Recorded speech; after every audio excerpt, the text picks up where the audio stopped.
क्या कह रही हैं? सानिया को कोई मेंटल इशू नहीं है। She is perfectly fine. आप लोगों के सामने है वो। तो क्या नर्वस ब्रेकडाउन बिला वजह हो गया? उसने तुम्हें कुछ तो बताया होगा ना? क्या तुम्हें मुझसे शेयर नहीं करना चाहिए था? सानिया ने मुझसे इस बारे में कभी कोई बात नहीं की। मुझे अंदाजा था। उसने तुमसे क्या शेयर किया होगा जरूर। अम्मी प्लीज। किसी लड़के का चक्कर है? मैं यही देखना चाहती थी। मुझे अंदाजा था ऐसा ही कुछ है। अम्मी प्लीज, ये मेरा और सानिया का जाती मामला है।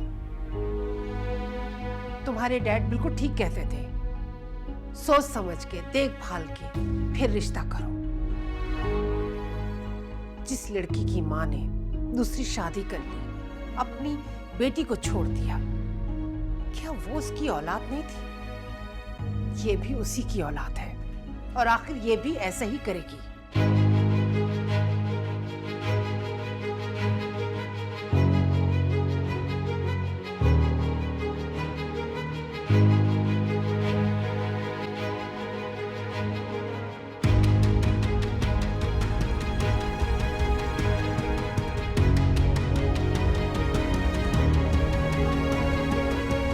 सानिया,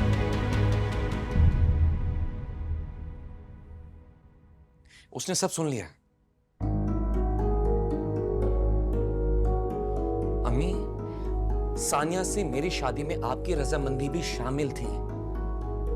अब अचानक आपको उसमें इश्यूज क्यों नजर आने लगे? आपने उसके किरदार पर बात कर दी। सानिया अपने पेरेंट्स के किसी भी अच्छे या बुरे अमल के लिए जवाबदेह नहीं है। देखो जरूर, ना मैं तुम्हारी दुश्मन हूं और ना ही सानिया की। और सहीफा ने जो बातें की हैं उन्हें इग्नोर तो नहीं किया जा सकता ना। सानिया के नर्वस ब्रेकडाउन होने का भी उसने बताया है। मुझे तो अफसोस नाजरीन पे हो रहा है, जिसे मैं अपनी बहन समझती थी। उसने भी मुझसे सब कुछ छुपाया। आप सहीफा आंटी की बातों को बेस बनाकर ये सब कह रही हैं? सीरियसली अम्मी? मैं तुम्हें पहले ही कह रहा था कि एटलीस्ट इस औरत की बातों पर आंखें बंद करके यकीन मत करो। या तो तुमने खुद नोटिस लिया हो, और अगर नहीं तो तुम्हें किसी की बात पर यकीन नहीं करना चाहिए इस तरह। अगर नहीं तो तुम्हें ये इल्जाम नहीं लगाना चाहिए। मैं सानिया के बारे में ये सब बर्दाश्त नहीं करूंगा।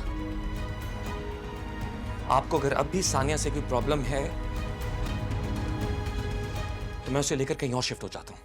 अरुण, क्या हो गया? जरा सी बात पे तुम इतना रिएक्ट कर रहे हो? इतनी सी बात नहीं है बाबा।